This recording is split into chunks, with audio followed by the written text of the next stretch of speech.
And they have this big camera boom that moves just really smooth like this. And that the cattle didn't pay any attention to. It was like it's not there. You could take that and just move that out over the cattle. But then something that moves fast scares. And they wanted me to get a picture with Claire Danes with this nice Halderbrook show heifer. And I was knelt down to kind of, get up close to the heifer. And the next thing I know, the heifer was rearing up and going to jump on my head.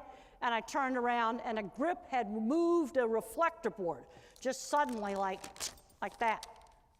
Sudden little rapid movement. Well, the movie crew had assumed that since the heifer had been trained for everything that you might have at a fair, she'd be okay on reflector boards.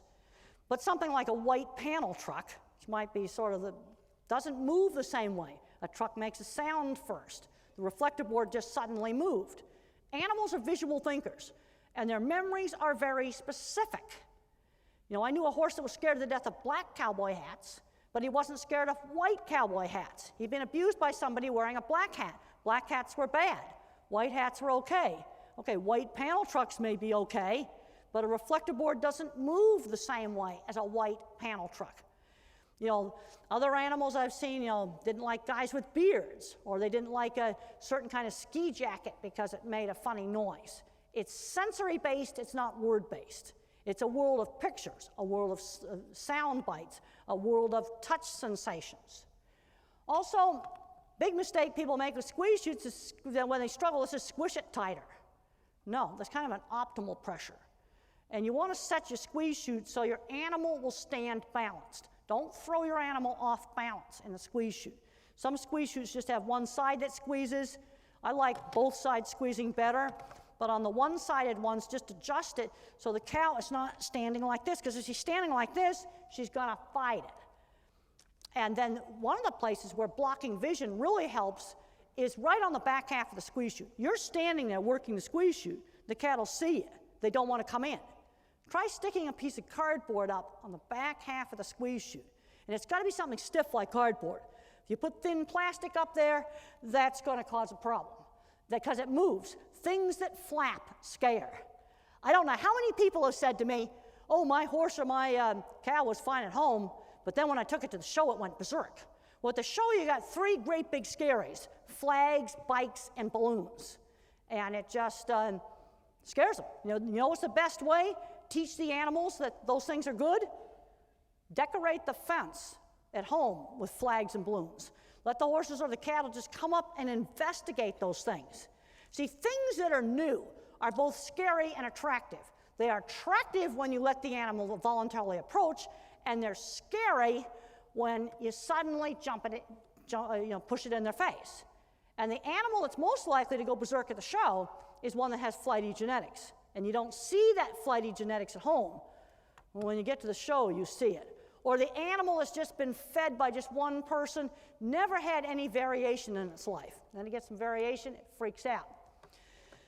And calm animals, animals that remain calm, have better productivity. In fact, one of my students did some of the very first research on this, and when we did this back in the mid-90s, people thought we were crazy when we found that animals that went jumping around in the squeeze chute had lower weight gain.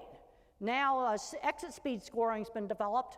It actually works a bit better than chute score because these hydraulic chutes hold them so tight they can't wiggle very much. Then cattle that run fast out of the squeeze chute, lower weight gain, more dark cutters, things like that.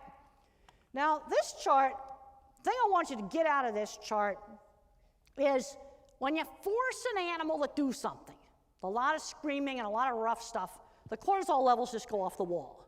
And when an animal gets trained and is going through a facility in a much more voluntary manner because you've worked with that animal to get it calmed down, then the cortisol levels go way down because he's less fearful. You force animals to do things, they get scared. They get really fearful. Right there I've got deer. This is a deer netted right here.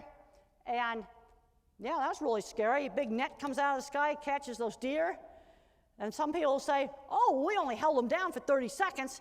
And I said, well, what if somebody just mugged you on the subway somewhere? You might get really stressed out over that.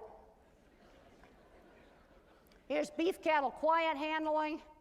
And then the dairy cows are really low because they go in voluntarily. Here's our trained antelope. That was sort of the final frontier.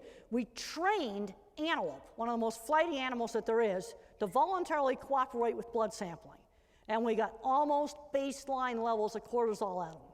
So the principle is as you work with cattle and you get them to voluntarily do things, you're not going to get so much stress. I've been doing quite a few talks up in the Missouri area, and they've been doing a lot of this intensive pasture rotation.